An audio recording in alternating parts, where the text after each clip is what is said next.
ভারতীয় সীমান্তে বাংলাদেশি ড্রোন ক্যামেরাকে ঘিরে এলাকা জুড়ে তীব্র চাঞ্চল্যের সৃষ্টি হয়েছে।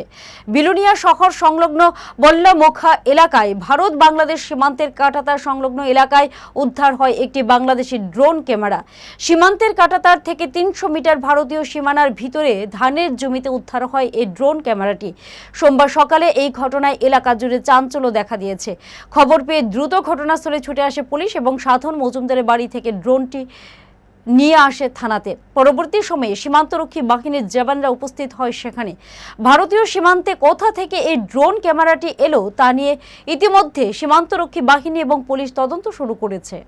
সকালে ৮টার দিকে একটা খবর গেছে যে বল্লামোখা সাধন মজুমদার এক্স পুলিশের হাবিলদার তাদের বাড়ির কাছাকাছি জমিতে একটা ড্রোন ক্যামেরা পাওয়া গেছে।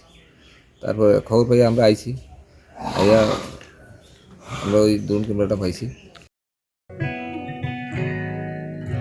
জুড়ে থাকে বাঁধন আপনার চেয়েও আপন, জুড়ে থাকে বাঁধন আপনার চেয়েও আপন।